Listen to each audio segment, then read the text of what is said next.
گھروں میں ایک مستقل جنگ ہے میاں بیوی کے درمیان۔ گھروں میں بچے مشکل کا شکار ہوتے ہیں کہ ابا کا ساتھ دینا ہے کہ اماں کا ساتھ دینا ہے۔ کہا کہ میں بیوی کو نہیں رکھوں گا، ختم ہو گئی بات۔ تو میں نے فیصلہ کر لیا ہے کہ گھر بچاؤں گا۔ نحمدہ ونصلی ونسلم علی رسولہ الکریم، اما بعد، اعوذ باللہ من الشیطان الرجیم، بسم اللہ الرحمن الرحیم، انما یخشی اللہ من عبادہ العلماء۔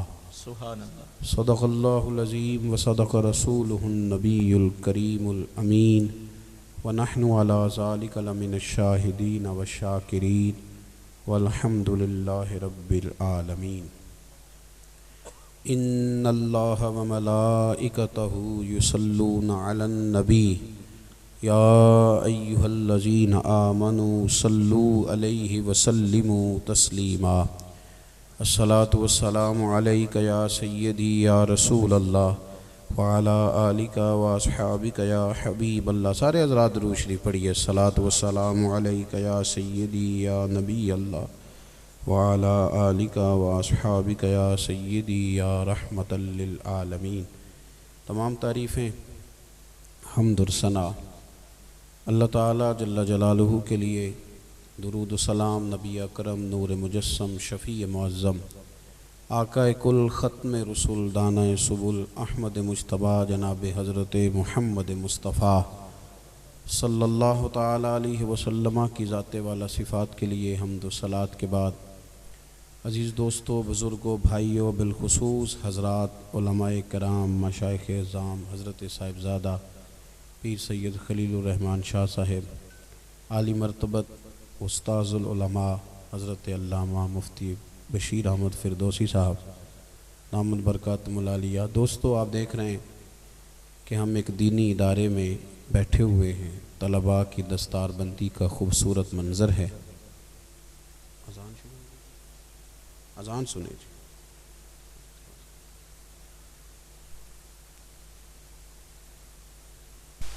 ہمارے ادارے کے محتمم فردوسی صاحب کو آپ دیکھ رہے تھے،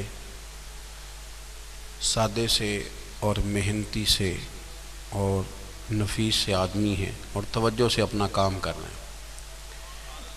یہ دور جو ہے، اس میں بہت ساری آپ کو تیزیاں دکھانی پڑتی ہیں، تب جا کے کہیں کوئی کام ہوتا ہے، لیکن یہ بڑی سادگی کے ساتھ، بڑی خوبصورتی کے ساتھ۔ میں یہاں پہلے بھی آ چکا ہوں، یہاں ایک تقریب کے لیے آیا تھا تو ادارے میں حاضر ہوا تھا۔ میری طبیعت کے اپنے کچھ تقاضے، یہ ضروری نہیں ہوتا کہ جس جگہ آپ جائیں تو اسی جگہ آپ تعریف شروع کر دیں۔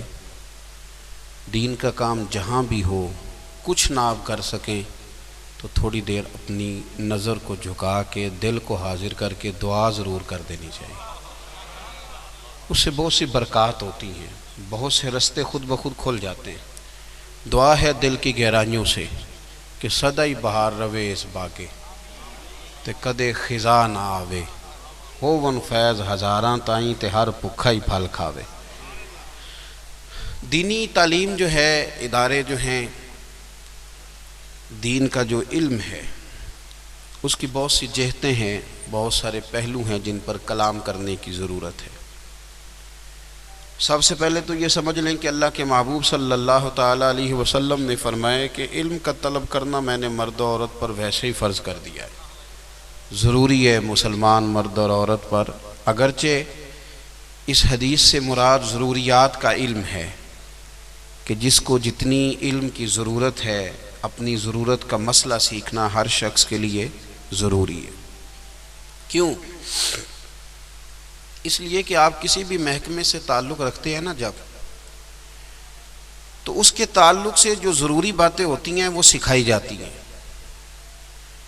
آپ اگر گاڑی چلانے کے لائسنس کو حاصل کرنا چاہیں گے تو آپ کو بتائیں گے کہ یہاں رکنا ہے، یہاں اشارہ دینا ہے، یہاں آگے بڑھنا ہے، یہاں یہ قاعدہ ہے، یہاں یہ قانون، آپ کو سکھایا جائے گا۔ اور جب آپ اس کو سیکھ لیں گے اور ان کی ہدایت کے مطابق آپ ساری چیزوں کو کرنے لگ جائیں گے، پھر وہ آپ کو ایک کارڈ ایشو کریں گے کہ اب تو اس قابل ہے کہ تو اس گاڑی کو چلا سکے۔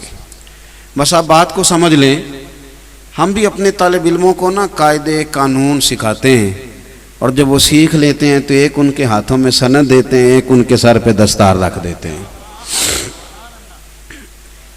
جس طرح آپ روٹین کی گاڑی چلائیں تو آپ کو قاعدے قانون سیکھنے ہوتے ہیں، اس طرح زندگی کی جس نے گاڑی چلانی ہے نا، زندگی کی گاڑی، اس کے لیے ضروری ہے کہ جس رستے سے وہ گزرے وہاں وہ سیکھے کہ یہاں میرا دین مجھے کیا کہتا ہے۔ اگر وہ تاجر ہے تو مسائل تجارت کو سیکھے، اگر عام آدمی ہے، مال آ گیا ہے، زکوٰۃ فرض ہو گئی ہے تو زکوٰۃ کے مسائل سیکھے گا، نکاح کا وقت آئے گا تو نکاح اور طلاق کے مسائل سیکھے گا۔ ہماری طبیعتوں میں کچھ تلخی ہے، ایک دوسرے کے لیے کچھ سختی ہے، گھروں میں ایک مستقل جنگ ہے میاں بیوی کے درمیان، اور جس طرح دو مختلف محاذوں پر لوگ کھڑے ہوتے ہیں اور ایک دوسرے کے لیے وہ اپنے دل کے اندر یہ کڑن رکھ رہے ہوتے ہیں کہ کس طرح میں اس سے جیت جاؤں، یہ نظام ہے۔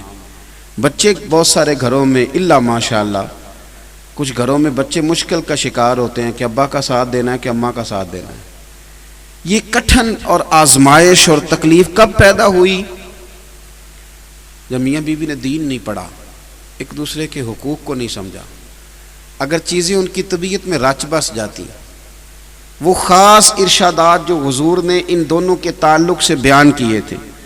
ڈاکٹر اقبال کہتے ہیں کہ ایک نوجوان لندن میں آ کے مجھ سے کہنے لگا کہ میں بیوی کو نہیں رکھوں گا، ختم ہو گئی بات، بڑے جھگڑے ہیں، بڑی کہانیاں ہیں۔ اسے میں نے سمجھایا، سمجھ نہیں آتی تھی، لمبی بات ہے، مقصود اشارہ کرنا ہے۔ کہتے ہیں پھر بڑے لوگوں کے سمجھنے کے باوجود بھی اس نے کیس کر دیا، بات قریب آ گئی تو ایک رات آ کے کہنے لگا نہیں میں نے نہیں طلاق دینی، گھر بسانا ہے۔ کیوں؟ اب کیا ہوا؟ کہنے لگا میں نے مسلمانوں کے نبی کریم علیہ السلام کی ایک حدیث سن لی ہے۔ آپ میری بات پہ توجہ کریں گے میرے عزیز؟ ایک حدیث۔ اقبال کہتے ہیں میں نے پوچھا وہ کون سی؟ کہنے لگا میں نے سنا ہے کہ حضور نے فرمایا اپنی بیوی سے بغض نہ رکھو، اگر اس کی ایک عادت ناپسند ہے تو اس پر غور کر لو جو تمہیں پسند ہے۔ تو کہنے لگا میرے ذہن میں یہ حدیث آئی ہے تو یہ تو میرا نا سارا مائنڈ ہی چینج کر گئی ہے، میں تو ایک عادت کی وجہ سے گھر اجاڑنے لگا تھا، حضور نے کریم نے مجھے کہا ہے، کریم نے مجھے کہا ہے کہ ایک عادت اگر تجھے ناپسند بھی ہے تو باقی دیکھنا جو پسند ہے، تو میں نے فیصلہ کر لیا ہے کہ گھر بچاؤں گا۔ تو اقبال کہتے ہیں میں نے اسے کہا میں بھی تیرا کیس واپس نہیں لوں گا۔ بھئی اب آپ کیوں نہیں لیں گے؟ تو کہنے لگے جس محبوب نے تیرا گھر بچایا پہلے میرے نبی کا کلمہ پڑھ، مسلمان ہو۔ اگر آپ وہ ساری چیزیں ہم سے اگر سارے دن میں 100 لوگ مسئلہ پوچھتے ہیں تو 95 طلاق والے ہوتے ہیں، اور کہتے ہیں 3 دے بیٹھا ہوں، غصے میں دے بیٹھا ہوں۔ حالانکہ طلاق ہوتی غصے میں، رضا میں کب ہوتی ہے؟ ہنسی خوشی تو ہوتی نہیں۔ غصے میں 3 طلاقیں دے لی، اب وہ آ گئے۔ کاش کہ 2 مہینے پہلے ہم نے شیروانی کا آرڈر دیا تھا بیٹے کی، 2 ماہ پہلے فرنیچر والے سے کہا تھا، شادی سے اتنے دن پہلے ہم نے کہا تھا بستر والوں سے تیار کر دو، سب باتیں پہلے کی تھی۔ اگر اسے 2 گھنٹے لاتے نا بچی اور بچے کو کسی دینی استاد کے پاس، کسی معلمہ کے پاس بیٹی کو، اسے کہتے کہ اسے مسائل سکھائیں، اسے مسائل کا پتہ ہوتا، تو وہ 3 بیٹے ہیں بڑے خوبصورت، 2 بیٹیاں بڑی پیاری، چھوٹے بچے ہیں، لیکن اس نے طلاق دے کے گھر اجاڑ دیا ہے۔ بچوں کو دیکھ کے رونا آتا ہے۔ اگر اسے مسئلے کا پتہ ہوتا کہ 3 طلاقیں اکٹھی نہیں دی جاتی، اس سے بچنا چاہیے، تو کتنے گھر بچتے تھے۔ لیکن ہم نے یہ کیا کہ ہم نے اسے کہا شیروانی نہیں لیٹ ہونی چاہیے، ہم نے اسے کہا کہ دیکھنا گاڑی جو ہے وہ نئی بک کرائی ہے، وہ داماد کو وقت پہ دینی ہے۔ اگر ہم دینی علم کی اہمیت کو سمجھتے، رسول کائنات سرور کون و مکان صلی اللہ علیہ وسلم نے فرمایا، سیدنا امیر معاویہ رضی اللہ تعالیٰ عنہ حدیث کے راوی ہیں، حضور فرماتے ہیں، کریم محبوب فرماتے ہیں کہ یاد رکھو جس کے ساتھ رب بھلائی کا ارادہ کرنا چاہے اسے دین کی سمجھ عطا فرماتا ہے، اسے دین کی سمجھ عطا کرتا ہے جس کے ساتھ اللہ بھلائی کا ارادہ کرنا چاہے۔ پہلے تو دینی علم کی اہمیت کو سمجھیں، ہمیں اس کی ضرورت کتنی ہے۔ آپ دین سیکھ لیں، کسی سے آپ مسئلہ سن لیں، عمل نہ بھی کریں نا، تو جب آپ وہ کام کرنے لگتے ہیں تو بات ایک دفعہ سامنے ضرور آتی ہے، کہ یار یہ میں نے سنا تھا مولانا سے، یہ خطیب صاحب نے بات بیان کی تھی، وہ ایک دفعہ آپ کے سامنے ضرور بات آئے گی اگر آپ نے کہیں بات سنی ہو۔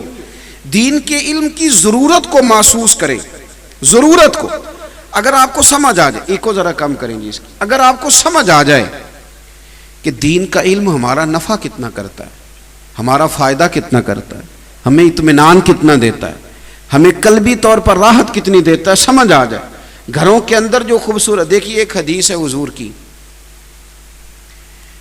ماں باپ کے تعلق سے نا وسوسے بعض دلوں میں آ جاتے ہیں۔ کچھ بچے ایسے ہیں جو باہر بیٹھے ہیں، کمائیاں کر رہے ہیں، ابا انہیں فون کرتا ہے کہ بیٹا پیسوں کی ضرورت ہے، اس کے دل میں خیال آتا ہے کہ دیکھو ابا طبیعت نہیں پوچھتا، پیسے مانگتا ہے۔ حضور صلی اللہ تعالی علیہ وسلم نے رہنمائی کر دی، نوجوان نے کہا حضور ابا پیسے مانگتا ہے۔ شارحین نے لکھا ہے یہ جو اس حدیث میں اس نے پوچھا ہے نا، کہ اس کا معنی یہ ہے کہ وہ پیسے اس کے اپنے کمائے ہوئے تھے، وراثت کے نہیں تھے۔ جیسے بیٹا الگ سے کوئی کمائی کرتا ہے، تو اس نے کہا میرے ابا جی مجھ سے پیسے مانگتے ہیں، تو حضور حکم کیا ہے؟ اب سوال کا جواب یہ تھا کہ حضور کہتے دے دے یا نہ دے، دو ہی باتیں ہیں نا۔ اس نے کہا حضور والد پیسے مانگتا ہے۔ آپ جاتے ہیں موٹیویشن سپیکر کے پاس کہانیاں سننے، آپ چلے جاتے ہیں کسی فلانے آدمی کے پاس ذہن سازی کرنے، او بھائی باہر سے سالن لینے وہ جائے جس کے گھر نہ ہو۔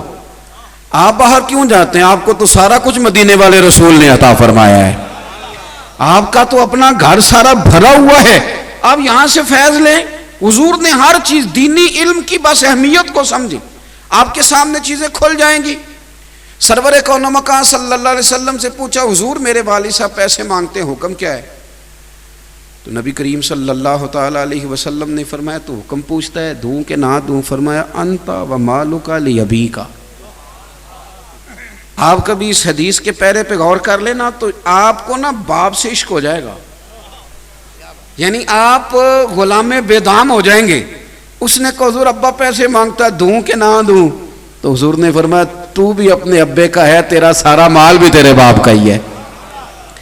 آپ کی ذہن سازی کرے گا دین، آپ کو جوان کرے گا، آپ کی سوچیں تازہ کرے گا۔ میں ایک حدیث پاک پڑھ رہا تھا، آج کل نا مایوسی بہت زیادہ ہے طبیعتوں میں، لوگوں کا وجود نہیں تھکا، ذہن تھک گیا ہے، لوگ تھکی تھکی باتیں کرتے ہیں۔ اب نوجوان مجھ سے اکثر ناراض رہنے لگ گئے ہیں، میں کوئی بات کروں گا پھر ناراض ہو جائیں گے۔ جوان زیادہ ذرا تھک گئے ہیں، یہ زیادہ تھکے ہوئے ہیں، یہ وقت پہ ہی کہہ دیتے ہیں پورے 12 سال ہو گئے ہیں کام نہیں چل رہا، 3 سال ہو گئے ہیں کام نہیں چل رہا۔ اور خدا کے بندے بس ابھی سے ہی اتنی جلدی؟ ستاروں سے آگے جہاں اور بھی ہیں، اور عشق کے امتحان بھی اور بھی ہیں، بڑی جلدی۔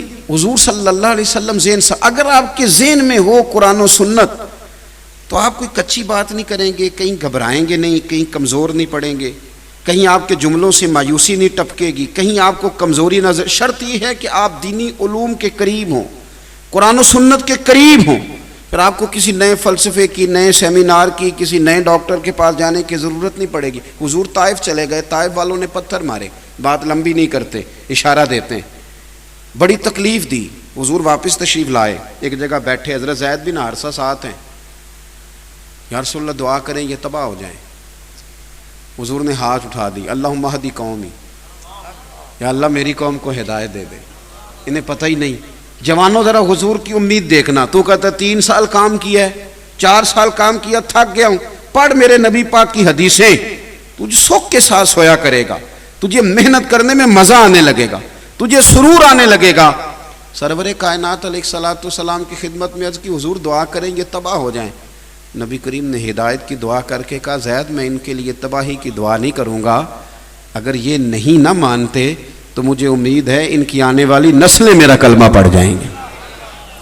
مجھے بتائیں یہ بات جب کسی کے ذہن میں بیٹھ جائے تو پھر ذرا ذرا سی بات پہ گھبرائے گا، مجھے کہے گا فلانا نہیں سنتا، فلانا میری بات نہیں سنتا، پھر بوڑھے بزرگ مایوس ہوں گے۔ آپ دین کے قریب آئیں، آپ سرور کائنات صلی اللہ تعالی علیہ وسلم کے دین کو سمجھیں، حضور کے ارشادات سے روشنی لیں، اور پھر یہ جو دین کا علم ہے نا اس کی اہمیت کو آپ سمجھیں۔ ہمارے ہاں نا ایک طبقہ ادیبوں کا ہے، شاعروں کا ہے، ایک بیوقوف سے سیاستدان ہے، اللہ ماشاء اللہ، سب کو نہیں میں کہہ رہا، پر جتنے ہیں ان اتنوں کو تو کہنے دو نا، جتنے ہیں اتنوں کو تو کہنے دو نا۔ یہ نئی نئی کہانیاں سناتے ہیں. معاذ اللہ کہتے ہیں سارے رنگ ہی اللہ کے، سارے روپ ہی اللہ کے. یہ کہانیاں ہیں. کہتے ہیں دیکھو جی جو جس کو پکار رہا ہے کسی نہ کسی رنگ میں اللہ کو پکار رہا ہے. تو خدا کے بندو اگر سارے روپ ہی اللہ کے تھے تو حضور بتوں کے خلاف جہاد کیوں کرتے رہے؟ آپ دین کی اتنی بڑی بات کو، عقیدہ توحید کو، اس رنگ میں آپ لے رہے ہیں. اب ان کو سپورٹ کیا کن لوگوں نے؟ جو ملنگ کہلاتے تھے. کہتے ہیں ساڑھے پیر صاحب درویش نے، وہ تقریر نہیں کرتے، تقریر کرنے لیا نہ ہوتے مولوی صاحب رکھے نے. میں کیوں کر دے تاں نہیں، انہوں نے آؤندی نہیں، آؤندی ہوندی تو مڑ دے کدے نہ. انہوں نے کو کچھ پڑھن تاکہ تقریر ناراض ہو گیا ہو. اللہ آپ کو خوش رکھے. میں صحیح کہہ رہا ہوں. یعنی کرامت پیر صاحب بتائیں گے اور مسئلہ مفتی صاحب بتائیں گے. کیسا انوکھا تقسیم کا طریقہ ہے. دعا پیر صاحب فرمائیں گے اور جمعے کا خطبہ مفتی صاحب. یہ کیا بات ہوئی بھائی؟ وہ ملنگ کیا کرتے ہیں؟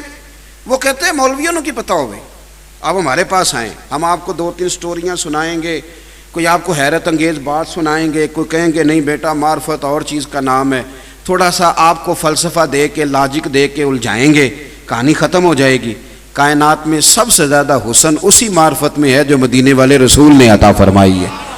اور جہاں تک بات اہل ذکر کی ہے اس کا ہم انکار نہیں کرتے. اللہ والوں کے تو ہم خادم ہیں، جاروب کش ہیں.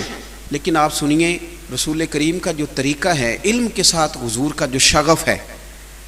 آج نا لوگ خطباء کو جانتے ہیں، واعظین کو جانتے ہیں، یا جو سوشل میڈیا پہ لڑائیاں کر رہے ہیں ان کو جانتے ہیں.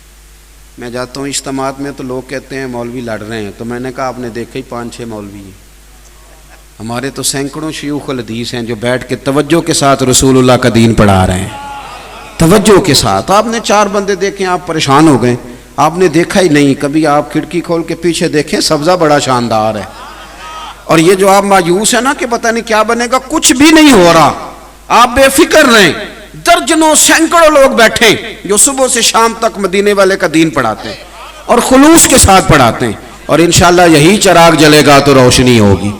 میرے عزیز آپ میری بات پہ غور کریں. حضور مسجد میں تشریف لائے، اس طرف بھی لوگ بیٹھے تھے، اس طرف بھی لوگ بیٹھے تھے. ایک طرف اللہ کا ذکر ہو رہا تھا، ایک طرف ایک شخص بیٹھ کے دین کی بات کر رہا تھا. حضور دونوں مجلسوں کے بیچ کھڑے ہو گئے، فرمایا دونوں ہی خیر والی ہیں، یہ بھی خیر والی، یہ بھی خیر والی. اور میں کہا کرتا ہوں تدریس کرنے والا پریشان نہ ہو کہ خطیب کی بلے بلے زیادہ ہے، واعظ کو زیادہ لوگ جانتے ہیں، وہ بھی پریشان نہ ہو. کریم نے کتنا کرم کیا، ادھر بھی دیکھا ادھر بھی دیکھا. فرمایا مجلسیں دونوں خیر والی ہیں، پر انی بعثت معلماً، مجھے تو رب نے استاد بنا کے بھیجا ہے نا، میں تو معلم ہوں نا. یہ لفظ کہتے کہتے حضور علم والی مجلس میں بیٹھ گئے، اس مجلس میں جہاں دین کی بات ہو رہی. تو اس اہمیت کو سمجھیں، دینی علم کی اہمیت کو سمجھیں. پھر جو آیت میں نے پڑھی، اللہ کریم نے فرمایا انما یخشی اللہ من عبادہ العلماء، اللہ کے بندوں میں سے جو عالم ہیں وہ اللہ سے ڈرتے ہیں. عالم پیر بن بھی جائے نا تو اس کی زیادہ کرامتیں نہیں ہوتی. اس نے کوئی بات سنانی ہے تو سوچ سمجھ کے ہی ہے نا. تو جاہل جو ہوتا ہے اس کو تو عام اجازت ہے نا جو مرضی کہتا رہے. علم خشیت پیدا کرتا ہے، جسے جس چیز کا پتہ چل جاتا ہے نا پھر اس سے ڈرتا ہے، خشیت پیدا کرتا ہے. حضرت عبداللہ ابن مسعود رضی اللہ تعالیٰ عنہ فرمایا کرتے تھے کثرت کیلو کال والا عالم نہیں ہوتا. وہ تو آپ ویسے پنچایت میں بیٹھے ہیں تو کچھ بندے ایسے ہیں جو بولنے نہیں دیتے، بالکل ان پڑھ ہیں، کہیں سے نہیں پڑھے، بڑی باتیں کرتے ہیں، بڑی داستانیں، ان کے پاس آپ بیٹھے ہو تھکنے نہیں دیتے، اور بات ان کی کہاں سے شروع ہوتی ہے وہ ختم ہی نہیں ہوتی. تو آپ ان کو عالم تھوڑا سمجھ لیں گے. حضرت عبداللہ ابن مسعود یہ آیت پڑھ کے فرمایا کرتے تھے کثرت کیلو کال والا عالم نہیں ہوتا، بلکہ رب سے زیادہ ڈرنے والا عالم ہوتا ہے، جس کی باتیں محتاط ہوں، جس کی گفتگو محتاط ہو، جس کا لب و لہجہ محتاط ہو. یہ ذوق جب طبیعت کے اندر آتا ہے علم کا، پھر ساتھ ساتھ خشیت آتی. آپ بڑے لوگوں کو دیکھ لیں، ان کے دعوے کوئی نہیں تھے. آج تو ہمارے بڑے بڑے القابات ہیں، اور جو روایتی نقیب ہوتے ہیں محافل میں انہوں نے پکے لقب یاد کر لیے ہوتے ہیں، جو آتا ہے سب کے ساتھ ایک ہی جڑ دیتے ہیں، پکے کٹھے یاد کر لیے. ان کو نہیں پتہ یہ بندہ اس کا اہل ہے کہ نہیں، وہ کہہ دیتے ہیں، بول دیتے ہیں. عزیز بھائی آپ دیکھیں کہ حضرت عمر فاروق رضی اللہ تعالیٰ عنہ کی نبی پاک نے شانیں بیان کی. شانیں، حضور نے کہا جس گلی سے میرا عمر گزرے شیطان رستہ بدل جاتا ہے. حضور صلی اللہ تعالیٰ علیہ وسلم نے فرمایا میرے بعد اگر نبی ہوتے تو خطاب کے بیٹے عمر ہوتے. لیکن علم خشیت پیدا کرتا ہے نا، جب کوئی جان لیتا ہے پھر وہ ڈرتا ہے. حضور نے ان کی شانیں بیان کی، انہوں نے ساری زندگی ایک ہی بات کی، لوگوں میں اونٹ چرانے والے کا بیٹا، میں اونٹ چرانے والے کا بیٹا، مجھ سے تو 10 اونٹ نہیں سنبھالے جاتے. اب خشیت آ گئی ہے نا، اب مزاج اور ہو گیا ہے، اب ذہن سازی اور طرح کی ہو، مزاج اور. جب آپ کے اندر خشیت آنے لگتی ہے، خشیت، پھر آپ کے اندر وہ قرار آتا ہے، قرار، کہ آپ محسوس کرتے ہیں کہ اب نا میرے لیے عمل کرنا آسان ہو گیا. اب ایسا نہیں ہے کہ میں لفظوں میں کچھ اور کہتا ہوں اور عمل میرا کچھ اور ہے، پھر آسانی سے انسان عمل کرنے لگتا ہے. دینی طالب علم جو ہیں اور عام عوام جو ہے، ہم سب کے لیے یہ ضروری ہے کہ دین کے علم کی طرف جب ہم توجہ کریں تو اس نیت سے کریں کہ ہم نے اس پر عمل کرنا ہے. ہمارے ہاں زیادہ تر بحث ہوتی ہے، ہم کہیں سے کوئی بات سنتے ہیں، پھر جا کے اپنے محلے کے امام کو کہتے ہیں کہ آپ نے تو یہ بات کبھی نہیں سنائی، تو یہ دیکھیں آج میں نیا مسئلہ سن کے آیا ہوں. وہ معاملات جن کے اندر گنجائش ہے، مستحبات ہیں، وہ کہیں کرتا دیکھ لیں تو آ کے ہم اپنے امام کے ساتھ بحث شروع کر دیتے. یہ لڑائی نہیں کریں، آپ علم کا ذوق پیدا کریں، اور اس لیے نہیں کہ بحث کرنی ہے. نبی پاک صلی اللہ علیہ وسلم نے فرمایا جس نے علم اس لیے حاصل کیا کہ جاہلوں پہ روب جمائے گا یا علماء سے بحث کرے گا، اسے تو اللہ جنت کی خوشبو بھی نہیں دے گا. آپ عمل کے لیے علم حاصل کریں، عمل کے لیے، اور شوق کے ساتھ، شوق کے ساتھ. آپ یہ جو معرفت ہے نا ساری کی ساری، اور یہ جو دل کا نور ہے، یہ سارا رسول اللہ صلی اللہ تعالیٰ علیہ وسلم کے دیے ہوئے علم کے ساتھ وابستہ ہے. اگر قرآن و سنت کے آپ قریب ہوتے جائیں گے تو دل روشن ہوتا جائے. یہ بھی ایک تڑپ ہے اگر لگ جائے، یہ بھی ایک ذوق ہے اگر پیدا ہو جائے. یہ بھی یہی ہمارے صوفیہ کرتے تھے، وہ دور دراز جاتے تھے، علم حاصل کرتے تھے، پیاس بجھاتے تھے. کچھ لوگ حنفی ہوئے، کچھ حنبلی ہوئے، کچھ شافعی ہوئے، کچھ مالکی ہوئے، کچھ چشتی ہوئے، کچھ قادری ہوئے، کچھ نقشبندی ہوئے، کچھ سہروردی ہوئے. کچھ کا مشرب طریقت کے لحاظ سے نقشبندی چشتی رہا، کچھ کا مذہب فقہ کے لحاظ سے کچھ ہوا. اب اس میں بہت سارے لوگ کہتے ہیں کہ سارے ٹھیک تھے، تو پھر یہ کہ الگ الگ کیوں تھے؟ تو میں کہتا ہوں بھائی اپنی اپنی طبیعتیں ہوتی ہیں. کچھ لوگوں کو ایلوپیتھک دوائی سے آرام آتا ہے، اور کچھ کہتے ہیں میرا گزارا ہی ہومیوپیتھک سے چلتا ہے، اور کچھ کہتے ہیں تم دونوں ہی چھوڑو، کوئی اچھا حکیم بتاؤ کہاں ملتا ہے. تو جس قسم کی طبیعت ہوگی آپ اس قسم کے حکیم کے پاس چلے جائیں گے. یہ سارے ٹھیک ہیں. طبیعتوں کا، مزاجوں کا معاملہ تھا تو اللہ تبارک و تعالیٰ نے ان سب کو حق والا بنایا. اب کوئی آدمی دور دراز چل کے گیا ہے، اس نے جا کے وہاں سے فیض پایا تو بڑی اچھی بات ہے، اس کا حصہ وہیں تھا. حضرت بقی الدین ابن مخلد، علم کی تڑپ پیدا ہو گئی دل میں. ہمارے طلباء نا، اب طالب علموں سے تو آج پیار کا دن ہے نا جی، لیکن چلو پیار کی بات ہی ہے. یہ بھی ہمارے طلباء ہوں یا کسی طریقت سے وابستہ لوگ ہوں یا کسی جگہ جمعہ پڑھنے والے ہوں یا کسی بھی شعبے سے تعلق رکھنے والے لوگ ہوں، ہمارا مزاج یہ ہوتا ہے کہ جو چیز ہمارے پاس ہوتی ہے وہ نہیں صحیح لگتی، اور جو ہم سے دور ہوتی ہے وہ ذرا زیادہ ٹھیک لگتی. یہ مزاج ہوتا ہے. جس چیز کی جو چیز قریب آ جائے نا اس کی قدر آہستہ آہستہ کم. جو لوگ یہاں سے گئے ہیں نا سعودی عرب اور خانہ کعبہ کے قریب، انہوں نے رہائشیں کر لی ہیں، وہ زیادہ طواف نہیں کرتے. میں نے بھی ایک دو سے پوچھا کہ آپ آئے نہیں شام میں وہاں، تو کہنے لگے وہ ہم تو کرتے رہتے ہیں، ہم نے کہا دوسروں کو بھی موقع دینا چاہیے. اسی لیے شاید امام اعظم ابو حنیفہ رحمۃ اللہ علیہ منع کرتے تھے کہ حرم میں رہائش نہ کرو، تم قدر نہیں کر سکو گے. یہاں وہ آدمی رہائش کرے. حضرت عمر فاروق رضی اللہ تعالیٰ عنہ حج کے بعد درہ اٹھا لیتے تھے، فرمائے حج ہو گیا، آپ گھروں کو جاؤ، زیادہ وقت گزارو گے تو قدر کھو دیتا ہے یہ نظام. تو بھائی ہمارا مزاج ہوتا ہے. کئی دفعہ طلب پیدا ہو جائے نا طبیعت میں، ہمارے طالب علموں کا وہ خاص ذوق بنے نا علم حاصل کرنے کا، وہ شوق. تو اگر آپ کے اندر شوق زیادہ ہو تو آپ استاد کے سینے سے بڑا کچھ کھینچ سکتے. عام آدمی کا اگر طلب کا ذوق زیادہ ہو نا، وہ کئی دفعہ سوال کرتا ہے تو بڑا کچھ لے لیتا ہے، وہ حاصل کر لیتا ہے. کئی عام آدمی ہوتے ہیں وہ ویسے ہی علماء کے پاس اٹھتے بیٹھتے ہیں لیکن بڑا خاص نقطہ کئی دفعہ دے جاتے ہیں، اس لیے کہ انہوں نے ذوق سے سیکھا ہے، توجہ سے بات سنی ہے، ان کے پاس بات آ جاتی. بقی الدین ابن مخلد کہتے ہیں میرے دل میں علم کا شوق پیدا ہوا تو میں بغداد گیا امام احمد بن حنبل کے پاس، اور اتنا میں نے سفر کیا کہ مہینہ بھر میں نے ڈھب سے روٹی نہیں کھائی.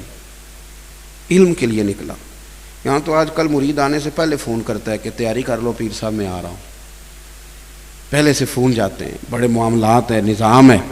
کہتے 1 مہینہ روٹی نہیں کھائی. جب میں وہاں گیا نا بغداد میں، پتہ چلا کہ امام احمد بن حنبل کا تو مدرسہ ہی بند ہے. ان کو تو بادشاہ نے قید کر دیا ہے. بڑی بڑی سختیاں آئی ہیں. یہ بھی ایک الگ داستان ہے. امام بخاری، ان کی کتاب قرآن پاک کے بعد سب سے صحیح کتاب ہے. لوگوں نے ایک جگہ رہنے کی جگہ نہیں دی. پوچھئے گا کبھی علماء سے. یہ بھی ایک داستان ہے کہ امام بخاری نے پھر ایک شام دعا مانگی، اللہ تیری زمین بڑی وسیع ہے پر مجھ پر تنگ ہو گئی، میرے لیے کوئی رحمت والا فیصلہ کر. تو امام بخاری کا رات وصال ہو گیا. بے قدراں کچھ قدر نہ جاتی، کیتی خوب تسلی ہو، دنیا دار پجاری زردے کتیاں دے گل ٹلی ہو، بک بک روسن اکھیاں تکیو ویکھ حویلی کلی ہو، تے کوچ نصیر اساں جدوں کیتی پہ جانی تھر تھلی ہو. پھر بعد میں کئی دفعہ لوگوں کو یاد آتا ہے کہ یہ بھی چیزیں تھیں. بعد میں حضرت امام احمد بن حنبل کا مدرسہ، اتنے بڑے امام ہیں، مدرسہ بند ہو گیا. بادشاہ کو پسند نہیں آیا. وڈیرے سردار چودھری وہ کہتے ہیں یہ مولوی مضبوط ہو گئے تو کل کو ہمارے مقابلے میں کھڑے ہو جائیں گے. امام صاحب پابند سلاسل ہیں، گھر میں ان کو قید کر دیا گیا، دروازے پہ پہرے دار کھڑے کر دیے. کس بات پہ؟ کہ وہ حضور کی حدیث نہ پڑھائیں. بقی الدین ابن مخلد کہتے ہیں جب میں نے سارا دیکھا نا تو میری طلب تھی نا، جو طلب ہوتی ہے اس کی بڑی بات ہوتی ہے. اوہو میری طلب بھی تو تیرے کرم کا صدقہ ہے. طلب تھی نا کہ میں نے کچھ لینا ہے. میں نے لوگوں سے پوچھا امام صاحب کا گھر کہاں ہے؟ انہوں نے کہا ہم بتا نہیں سکتے. میں نے ایک شخص کی منت کی، چل یار مہربانی کر تھوڑا بتا. یہ جو بہت زیادہ اللہ تعالیٰ کسی کو عزت دیتا ہے نا، یہ تو کسی وقت جا کے آتی ہے. یہ جو پرانا وقت ہوتا ہے آزمائشوں کا، وہ تیری آنکھ ہو یہاں سنگ ملامت کی چبھن، کون پہنچا ہے میرے درد کی گہرائی تک. دور شہرت میں تو یاروں نے کیا یاد بہت، اور ساتھ آیا نہ کوئی کوچے رسوائی تک. اور درویش نے کہا تھا ساری عمر یہ آٹا گد ہے، لکھاں کیتے نہیں پیڑے. اب وقت آیا ہی تے محمد بخشا کوئی نہیں ہو بیٹھا نیڑے. کوئی نہیں بات سنتا.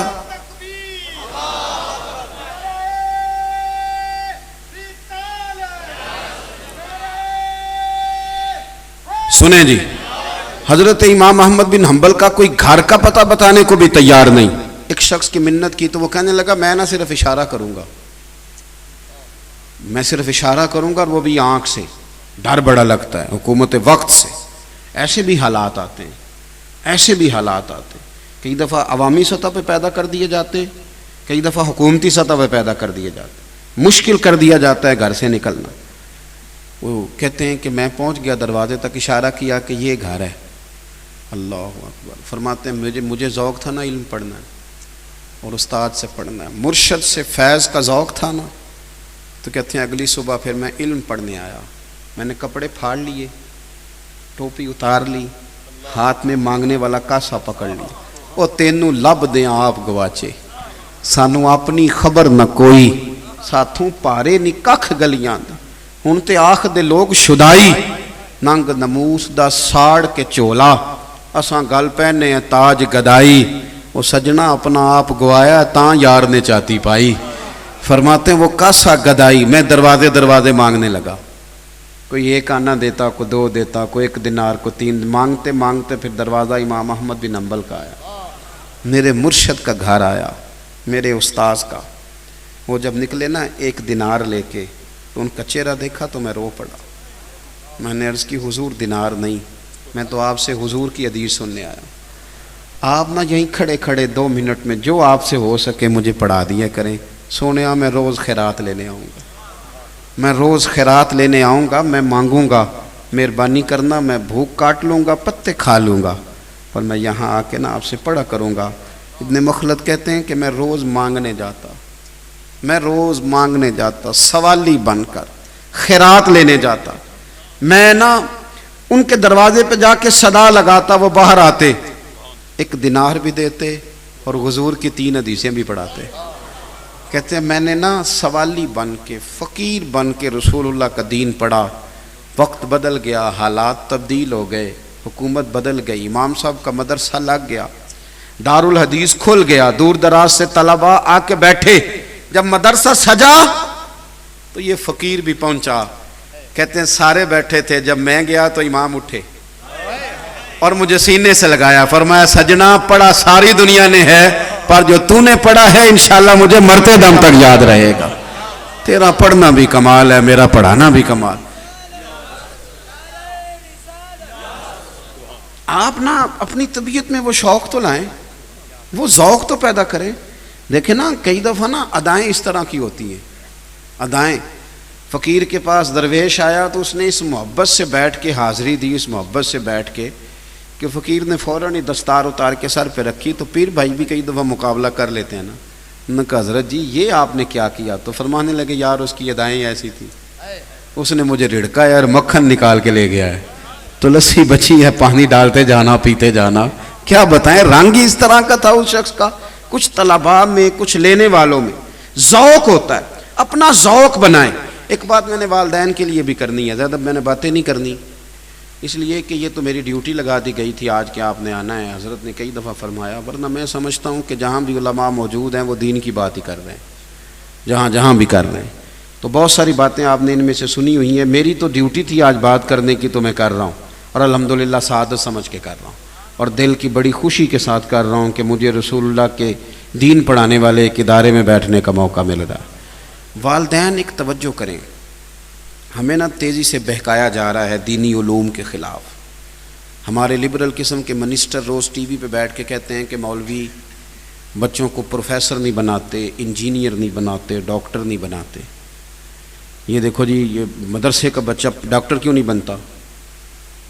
میری بات پہ توجہ ہے آپ دوستو؟ یہ خاص بات ہے, اس موقع پہ میں کرنے لگا ہوں, سوال کا جواب دینے لگا ہوں. میڈیکل کالج الگ ہوتا ہے اور کامرس کالج الگ ہوتا ہے, اردو یونیورسٹی الگ ہے. جس بندے نے بی کام آئی کام کرنا ہے وہ میڈیکل کالج نہیں جاتا, وہ کامرس کالج میں جاتا ہے. اور جس نے میڈیکل پڑھنا ہے وہ کامرس کالج نہیں جاتا, وہ کہاں جاتا ہے؟ Medical college. میری بات کی سمجھ آ رہی ہے؟ اور جس بندے نے اردو ادب سیکھنا ہے وہ کسی اردو یونیورسٹی میں چلا جاتا ہے. میں اس پر پوری تفصیل ہے, ہمارے ملک میں کس کس شعبے کی یونیورسٹی ہے, میں بات کر سکتا ہوں, لیکن طویل نہیں کرنا چاہتا بات کو. بھائی جو بندہ میڈیکل کالج میں داخلہ لے گا وہ میڈیکل پڑھے گا, وہ باہر آیا ہے تو آپ اس سے پوچھیں, اس نے تو ایم بی بی ایس کرنا تھا تو وہ باہر نکلے تو آپ اس سے پوچھیں کہ ایم کام کر لیا ہے, بی بی اے کر رہے ہو, تو یہ بیوقوفی نہیں؟ بھائی وہ تو میڈیکل کالج میں تھا, اس نے تو ڈاکٹر بننا تھا, اس سے ایم بی بی ایس کی آپ بات پوچھیں گے, پوچھیں کہ آپ نے کسی شعبے میں اسپیشلائزیشن کر لی ہے, بات ختم ہو گئی. آپ اس سے کامرس کا پوچھیں گے تو وہ ہنسے گا, وہ آپ کو بیوقوف کہے گا, وہ کہے گا میں گیا ہی اس کالج میں تھا, لا کالج میں جانے والا وکیل بنے گا کہ ڈاکٹر بن کے آ جائے گا. عجیب آپ بات کر رہے ہیں. اور وہ میڈیا جو آپ کو بٹھاتا ہے وہ آپ کو سمجھا ہی نہیں رہا کہ خدا کے بندے جو مدرسہ ہے وہ تو اس لیے ہے کہ قرآن و سنت کا بندہ اسپیشلسٹ بنے. یہ عجیب بات ہے. اگر آپ ہم پہ یہ اعتراض کریں گے کہ آپ کا بچہ ڈاکٹر نہیں بن رہا, تو پھر ہمارا سوال ہے کہ جن کو آپ نے ڈاکٹر بنایا تھا مفتی کیوں نہیں بنے؟ ہمیں بتاؤ نا, ان کو آپ نے مولوی کیوں نہیں بنایا؟ آپ ان کو مولوی بنا دیں, ہم اپنے بچوں کو ڈاکٹر بنا دیتے ہیں. عجیب آپ سائنس لڑا رہے ہیں, اور جو آپ کے دل میں آتا ہے بچے جی ڈاکٹر نہیں بن رہے. بھائی یہ علیحدہ سے ایک اسپیشلسٹ ہونے کا الگ سے ایک اسکول آف تھاٹ ہے, یہاں الگ سے ایک تعلیم دی جاتی ہے, ایک پورا نصاب ہے, اس کو پڑھایا جاتا ہے, پورے اسباق ہیں, پوری ترتیب ہے. تو بچوں کے والدین کو گھبراہ, پھر کہتے ہیں مدارس کے اندر خرابیاں بڑھی ہیں, تو کالجوں میں نہیں ہیں. یونیورسٹیوں کے جو حالات آپ کے ادارے بتاتے ہیں وہ کسی سے پوشیدہ ہیں. ہم نہ یونیورسٹی کے خلاف بات کرتے ہیں نہ کالج کے خلاف, اس لیے کہ تم تفریق کرتے ہو کہ یہ تمہارا ہے تو وہ ہمارا ہے. ہم نہیں تفریق کرتے, مدرسے کے بچے بھی ہمارے ہیں, کالجوں کے بچے بھی ہمارے ہیں, یونیورسٹیوں کے بچے بھی ہمارے ہیں. اس لیے ہم تفریق نہیں کرتے, تم تفریق کرتے ہو. فلانی خرابی ہے, تو بھئی اگر کسی جگہ خرابی ہوتی ہے تو خرابی دور کی جاتی ہے, وہ جگہ بند نہیں کی جاتی. کسی ہاسپٹل میں ڈاکٹر غلط آئے گا تو ڈاکٹر ہٹایا جائے گا, ہسپتال تو نہیں نا بند کر دیا جائے گا. تو ہم مانتے ہیں مدارس میں کہیں کہیں کمزوریاں ہیں, تو کمزوریاں دور کی جائیں گی کہ مدرسے بند کر دیے جائیں گے. تو یہ عجیب آپ بات کرتے ہیں. تو مدرسوں کے جو بچوں کے جو والدین ہیں وہ بعض اوقات ان پریشانیوں کا شکار ہوتے ہیں. پھر کئی دفعہ یہ بھی کہا جاتا ہے کہ ان کو نوکری کہاں ملے گی, کھائیں گے کہاں سے. سب سے سونی روٹی مولوی کھاتے. پریشان ہو گئے آپ بات سن کے. سب سے اچھے کپڑے مولوی پہنتے ہیں. سب سے زیادہ عزت وقار آج بھی دین کے لیے. میرے کچھ سنگی تھے مجھے کہا کرتے تھے کہ تو لائق آدمی تھا, تو کس چکر میں پڑ گیا ہے. میں انہیں کہتا تھا یار چلو اللہ کام لیتا ہے, لے ہی لے گا نا. پھر مجھے کبھی کبھی فون کرتے ہیں, میں نہیں کہتا خود ہی کہتے ہیں یار جو کام آپ کر رہے ہیں نا اس میں اعزاز بڑا ہے, یہ تو وقار والا کام. تو ہمیں چاہیے کہ اپنے بچوں کو شوق دلائیں.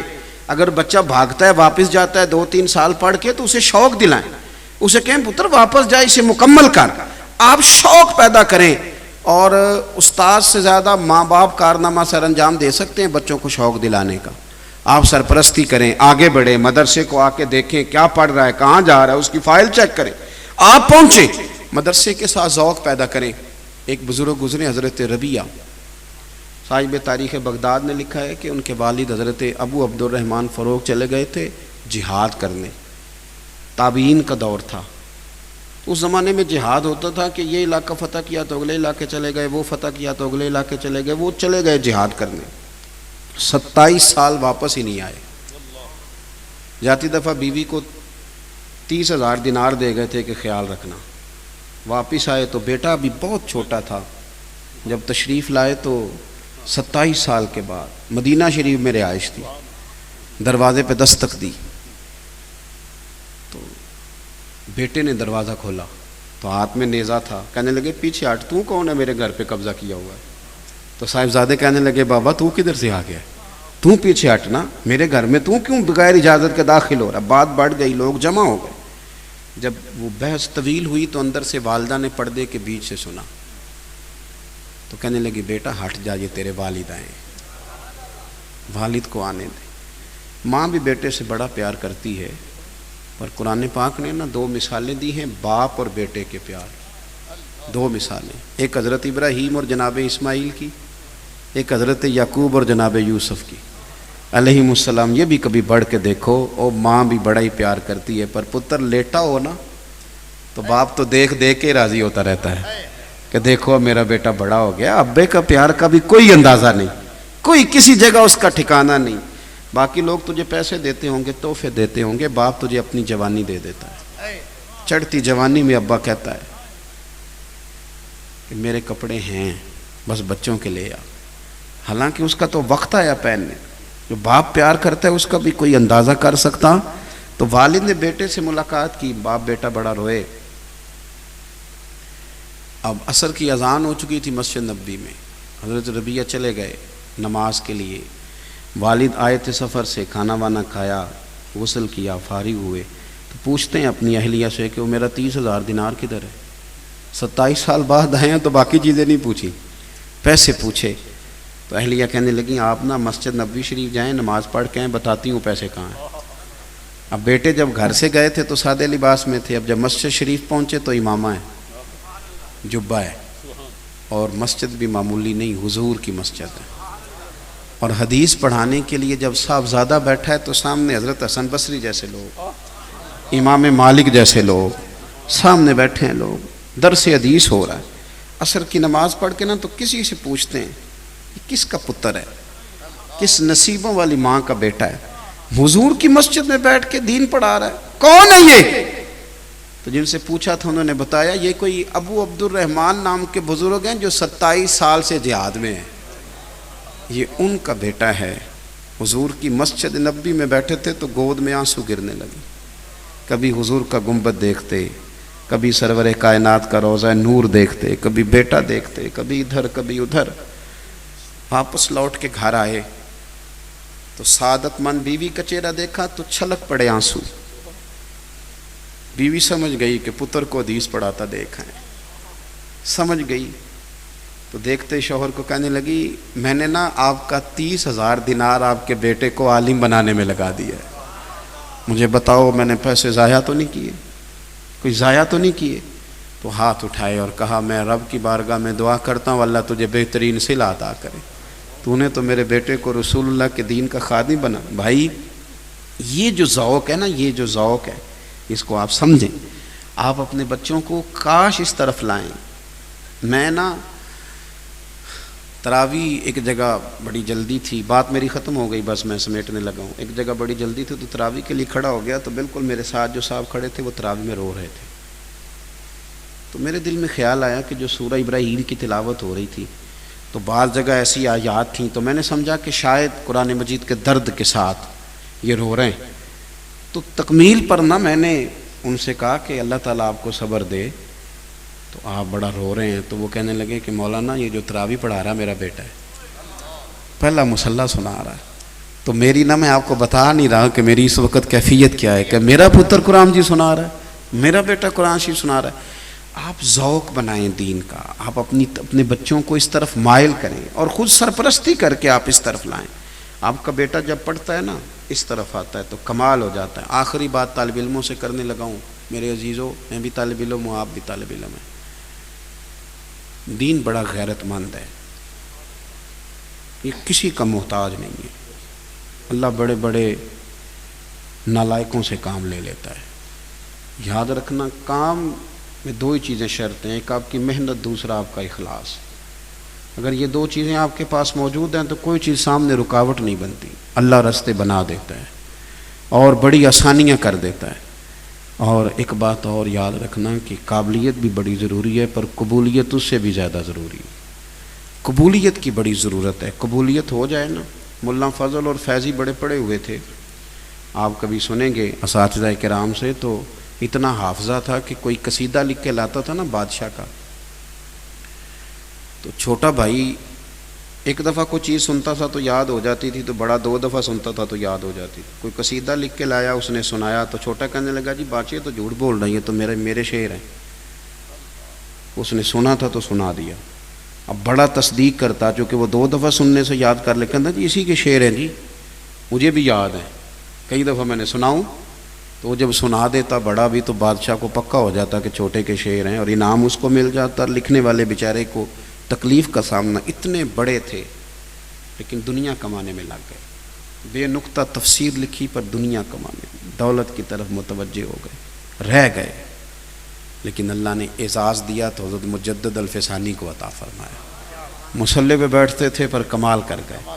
اعلیٰ حضرت بریلوی کے زمانے میں بھی بڑے عالم تھے، لیکن رب نے اعزاز دیا تو بریلی کے امام احمد رضا کو دیا.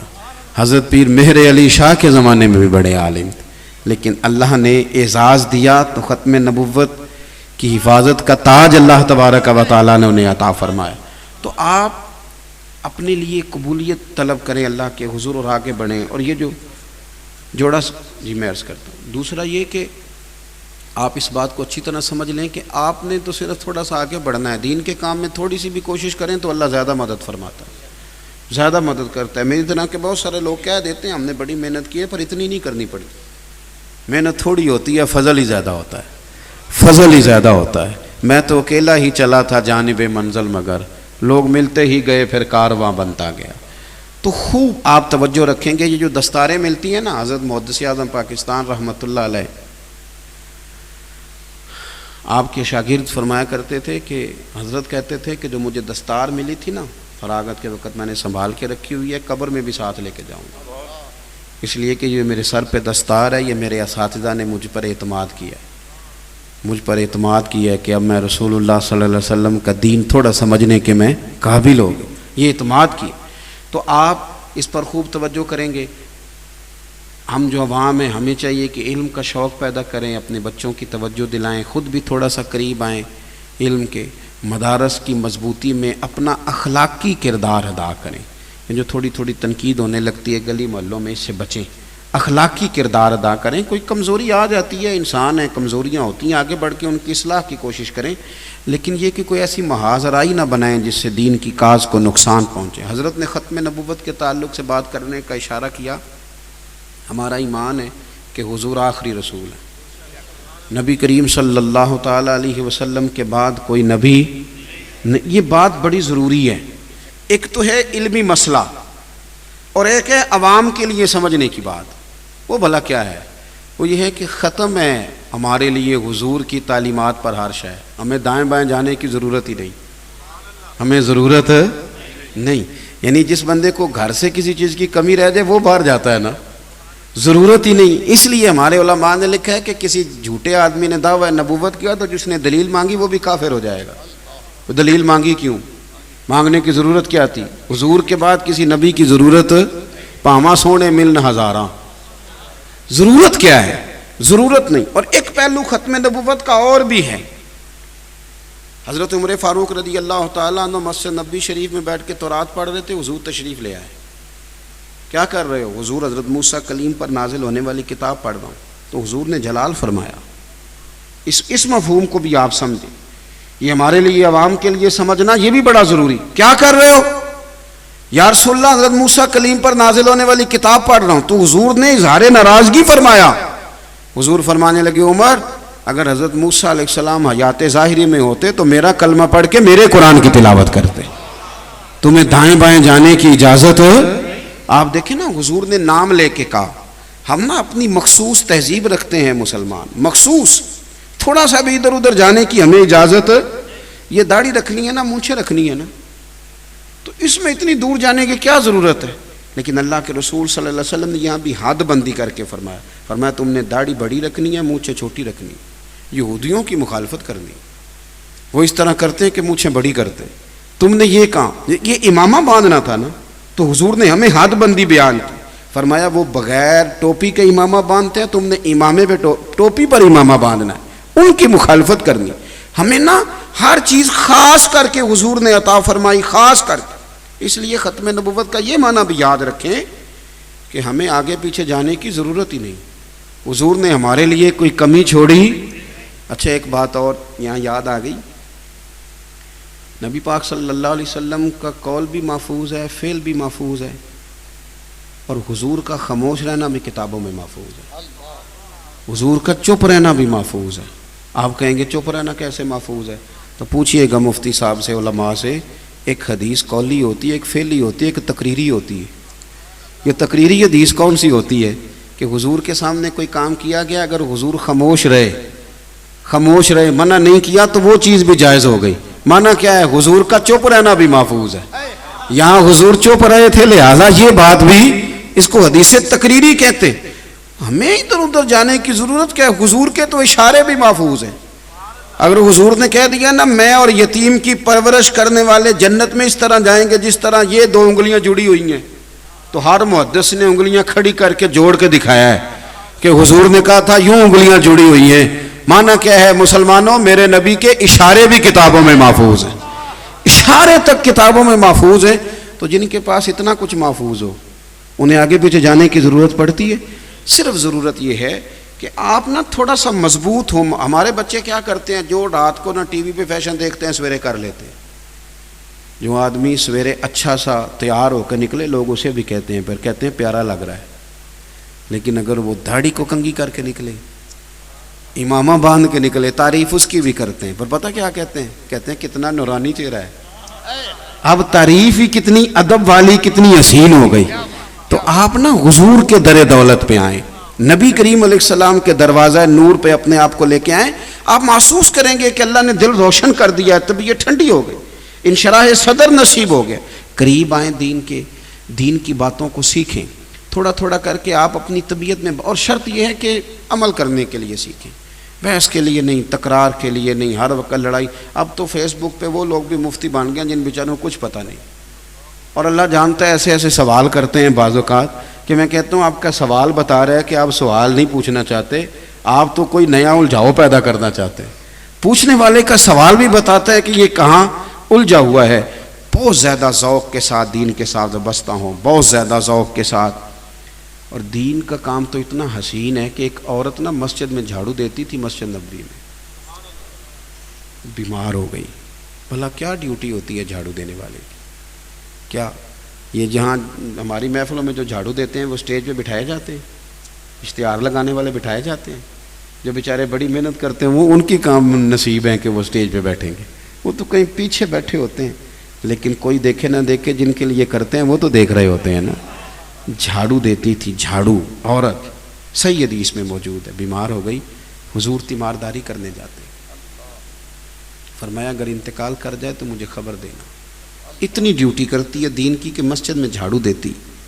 وصال ہو گیا, صحابہ نے بتایا نہیں, رات کو حضور کو تکلیف ہوگی، تدفین کر دی۔ صبح سارا کچھ جاننے والے حبیب نے پوچھا بتایا کیوں نہیں، بتایا کیوں نہیں؟ یا رسول اللہ آپ کو تکلیف ہوگی، ہم نے تدفین کر دی رات کو۔ او دوستو سننا، جھاڑو دیتی تھی مسجد میں، کریم نے فرمایا بتاؤ مجھے اس کی قبر کہاں ہے۔ اس سے بڑا بھی کوئی خوش قسمت ہوگا خدا کی ساری رحمتیں جس کی قبر پہ پہنچ جائیں۔ قبر کہاں ہے؟ حضور قبر پہ کھڑے ہوئے۔ ویسے تو وارث جنازہ پڑھ لیں تو دوسرا جنازہ نہیں ہوتا، حقیقی ولی جنازہ پڑھ لے تو نہیں ہوتا، لیکن حضور ہی تو حقیقی وارث ہیں امت کے، حضور ہی تو حقیقی وارث ہیں۔ تو حضور نے قبر پہ کھڑے ہو کے فرمایا بناؤ بھائی صفے، میں دوبارہ جنازہ پڑھاؤں گا، دوبارہ جنازہ پڑھاؤں گا۔ آپ دین کے ساتھ اتنی بھی وابستگی پیدا کر لو گے نا کہ مسجد میں جھاڑو بھی دو گے تو پھر بھی مدینے والے کرم کرتے ہیں۔ تو اگر آپ دین کی ڈیوٹی کرنے لگ جائیں اخلاص کے ساتھ تو پھر کتنی بندہ نوازی ہوگی۔ اللہ کے حضور دعا ہے اللہ تعالیٰ اس ادارے کو آباد و شاد فرمائے۔ اللہ کریم ہم جو جانتے ہیں جو کہتے ہیں اس پر ہمیں عمل کی توفیق دے۔ اتنے سارے آپ لوگ تشریف لائے ہوئے ہیں، کوشش کرنا اپنی وابستگیوں کو موڑنا مذہب کی طرف۔ اللہ تبارک و تعالی ہمارے دلوں کے قبلے، سوچوں کے زاویے درست کر دے۔ آخر دعوانا الحمدللہ۔ اللہم صلی علی سیدنا و مولانا محمد معدن الجود والکرم وآلہ وبارک وسلم۔ اللہ تعالی ہماری حاضری قبول فرما، ہماری حاضری قبول فرما۔ اللہ تعالی جتنے دوستوں نے دعاؤں کے لیے کہا، بار بار کہا، کسی بھی ذرائع سے کہا، مالک سب کی آرزویں قبول فرما، پریشانیاں دور فرما۔ اے اللہ ہم تیری بارگاہ میں حاضر ہیں، ہمارے گناہ معاف فرما، ہمارے گناہ معاف فرما، ہمارے گناہ معاف فرما، ہماری غلطیوں سے درگزر فرما۔ ہم بھول جاتے ہیں، ہدایت کا رستہ ہمارے لیے واضح فرما۔ نبی پاک صلی اللہ علیہ وسلم کی امت کے حق میں رحمت والے فیصلے فرما، رحمت والے فیصلے فرما، اخوت نصیب فرما، غیرت ایمانی نصیب فرما، جذبہ جہاد عطا فرما، شوق شہادت نصیب فرما۔ کفر اور شرک کے مقابلے میں ہمیں قوتیں عطا فرما، دلوں کے زاویے درست فرما، سوچوں کے زاویے درست فرما۔ مالک بیماروں کو شفا دے دے، مقروضوں کو قرضوں سے رہا کر دے، تنگ دستوں کو وسعت رزق دے دے۔ اللہ صبر، شکر، حوصلہ، تحمل، بردباری، قناعت اور خودداری کی توفیق دے دے، خودداری کی توفیق دے دے۔ ہماری اولادوں پہ رحم فرما دے، اس ادارے کو ہمیشہ ترقیاں عطا فرما۔ جو پڑھ رہے ہیں، فارغ ہو رہے ہیں، انہیں علم نافع عطا فرما، اپنا فضل اور کرم شامل حال فرما۔ ان کے اساتذہ کو، حضرت قبلہ کو، سب کو بہترین صلہ عطا فرما۔ مالک ہم تیرے بندے بھول جاتے ہیں، اللہ ہمارے لیے حق پر استقامت کے موقع عطا کر دے، زندگی تقوی کے نور والی عطا فرما۔ کسی گلی میں کسی جگہ موت کا وقت آئے تو ایمان کی سلامتی عطا فرمانا، دنیا اور آخرت کی رسوائیوں سے بچا کے رکھنا۔ اللہ زوال نعمت سے محفوظ فرما، زوال نعمت سے محفوظ فرما، زوال نعمت سے محفوظ فرما۔ اے اللہ شریروں کے شر سے بچا، حاسدوں کے حسد سے بچا، مفسدوں کے فساد سے بچا، نفس اور شیطان کی شرارتوں سے بچا، وسوسوں کے غالب ہو جانے سے بچا۔ اللہم انا نسألک العفو والعافیۃ فی الدین والدنیا والآخرہ۔ رب اغفر وارحم وانت خیر الراحمین۔ وصلی اللہ تعالی علی حبیبہ سیدنا و مولانا محمد۔ اعلان سماعت فرما لیں۔